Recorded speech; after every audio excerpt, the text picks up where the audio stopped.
This is KGW News at 5. So what are my chances? What are the odds that you could win the new COVID vaccine lottery in Oregon?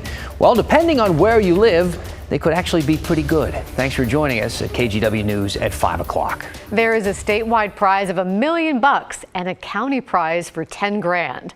Tonight, our Pat Doris is looking into the odds and finding out if the incentives have made an impact so far. In the rolling hills of Wasco, Sherman, and Gillum counties, the population is sparse and the number of folks who've received COVID shots among the lowest in the entire state. And since one person in each county in Oregon will get a $10,000 prize for getting vaccinated under the state's new lottery promotion, the odds look pretty good here. In Gillum County, 616 people are vaccinated. That is not a typo. In Sherman County, 716. Lake County and Harney County are the other two lowest with just over 2,300 each. While we're talking about it, the worst odds are in Multnomah County, where your chance of winning the county prize is 1 in 472,000 and growing. But people didn't seem to know about the state lottery quite yet Friday night, so it's a little early to tell. That's Kathy Schwartz, a Wasco County Commissioner and board chair of the North Central Public Health District, which covers Sherman, Gillum, and Wasco counties. While it's too early to see whether the governor's new initiatives are working, it's not too early to get creative. Schwartz said that Friday night COVID clinic was held in a restaurant where a vaccination also knocked $10 off a meal. She knows the numbers are low. It's very frustrating, yes. And so again, whatever it takes, we are in favor of.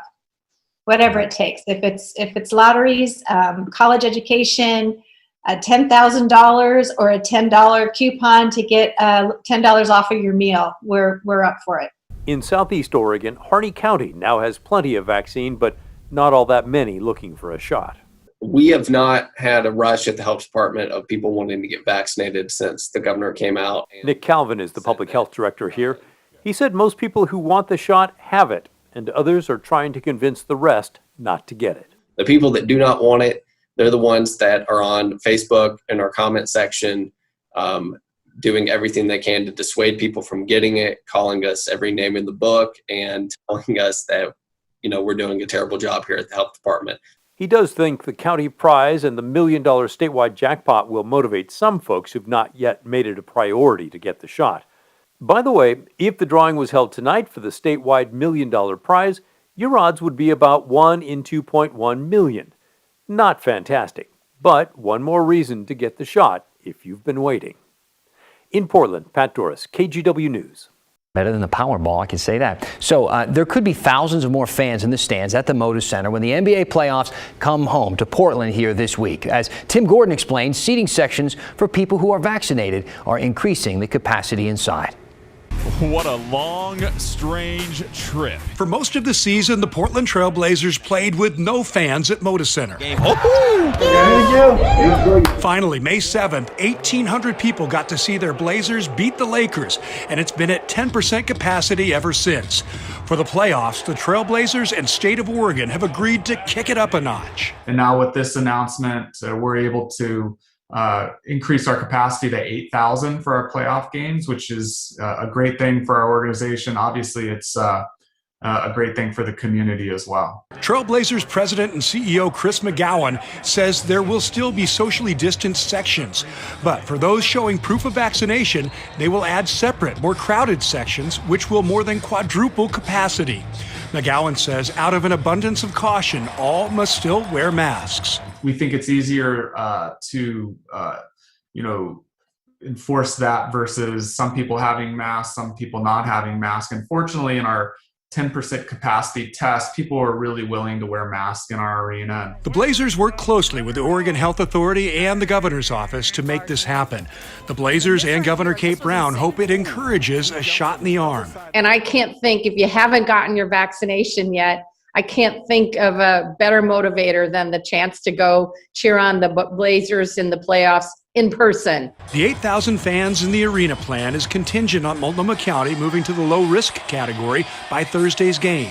We'll be making an announcement tomorrow, but we feel pretty good about their shot at moving forward into the lower risk. Okay, well, you're saying that with a smile on your face, so I'm feeling pretty good about it too. The odds seem very good, and that pleases Trailblazers insider Dwight Janes, who has seen far too many games this season with no fans at Moda. And to be there with fans in the stands and have that buzz in the arena is going to be special. I'm really looking forward to that Thursday night, and I'm so happy that they had the clearance to go ahead and get that building a little more full. And you know the players are going to love it too. Now, the state is planning to offer these vaccinated-only sections to other businesses, venues, even churches in low-risk counties if they want them. But the governor stressed to me this is a short-term thing. She sees Oregon getting to that 70% vaccination rate pretty soon, and then things can open up more normally. But in the meantime, go Blazers. Tim Gordon, KGW News. All right, rocking the hat, I like it. So 8,000 tickets inside. Can you get one? That's a good question, right? So the Blazers, they say priority pre-sale started today, and qualified customers, those include mostly season ticket holders. They're getting an email with some ticket information. Any remaining tickets will then be available for the public, and that starts tomorrow. Yes, go Blazers. In other news tonight, Oregon and Washington are part of a national investigation into a rare heart condition in adolescents. Experts are working to see if there's a link to getting the COVID vaccine, but for now say it is not confirmed. Galen Etlin explains. Since Thursday, Oregon Health Authority has monitored 6 reported cases of a very rare heart condition called myocarditis.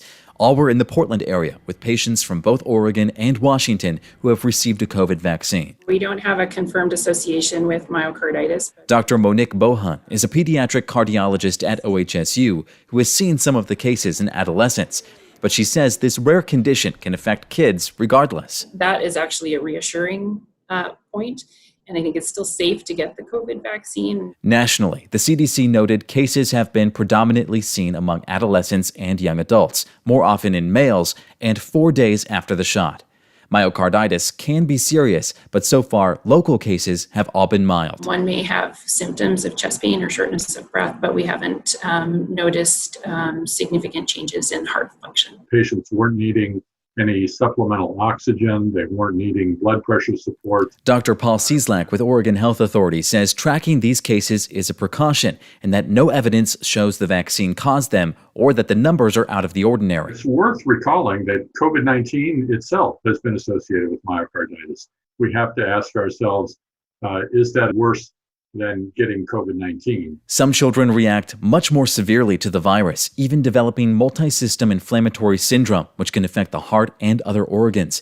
He says as the UK variant of the virus continues to circulate in Oregon, it's important for everyone who's eligible to get the vaccine. What would you say to someone who is hesitant and seeing a headline like this one? The only way I know how to reassure people is to be transparent about what we're seeing. With hundreds of millions of doses having been given now, they're proving to be pretty darn safe. He says at least 5 of the 6 patients have been released from the hospital in good shape. People with chest pain should check with their doctor. I'm Galen Etlin for KGW News. New tonight, people who are homeless are suing the city of Portland over its plan to clear camps. They want the city to store their belongings in someplace safe rather than throw them away when the camps are cleared. As of today, the city plans to ramp up efforts to clear camps. Before the pandemic, around 50 camps were being cleared each and every week. That number has dropped to about 5. The city is focusing on camps with 8 or more structures and those with hazards or violence. On the story tonight at 6 o'clock, we're going to look into whether campers or businesses have really noticed a difference yet. And Portland continues to push new alternative shelter options for those living on the streets. A tiny home village has now opened in the St. John's neighborhood. Tax money helped the nonprofit Do Good Multnomah and the Home Builders Foundation create spots for 19 people. In addition to shelter, the site provides shared laundry and case management services. The goal is to help people eventually transition into a home of their own. The site has been in the works for more than 2 years. As the city pushes to remove more homeless camps, a Portland artist is raising money to help a nonprofit helping people in need. Christelle Kumwe has a look. I'm an artist, woodworker, and public joy creator. You may have seen Mike Bennett's creations around Portland. I create these giant cartoon cutouts that I've been hiding all over the city for a few years now. But recently, as the city announced plans to ramp up cleaning of homeless camps, this picture with one of his pieces made the rounds. A Willamette Weekly article about houselessness featured the image with Mike's glow-in-the-dark dinosaur bones downtown. Unfortunately, there's a houseless person kind of hanging out in front, and it's hard to see because I know that these pieces were outside during the coldest time of the year. And it really struck a chord with me, and I thought we could do more. He sent the picture to friend and owner of Shirt Nerdery, Rob Campbell. It was upsetting to see, people being in having such hardship, and so I was quick to say, yes, let's work on something together. They combined their skills to help. Within days, T-shirts with the exact same dinosaur bone design from that picture were printed and available for sale. They just look like dinosaur bones, just white. But you let it charge up, and they're going to turn bright green and they'll glow in the dark, which is the dream for any adult, but also all kids. So we are taking the proceeds from this shirt and donating them straight on back to Sisters of the Road. Sisters of the Road is a nonprofit cafe here in Portland working to end poverty and homelessness.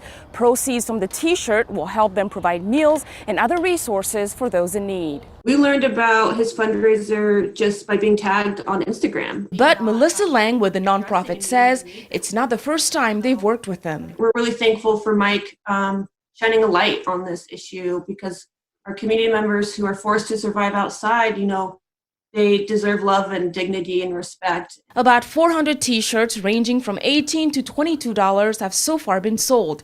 Mike will match donations up to $1,000, and now 2 local businesses plan on doing the same. It feels like if I'm able to do this work for my community, then I should just, I'm guilty of giving back in as many ways as I can. A public joy creator using his art to create positive change.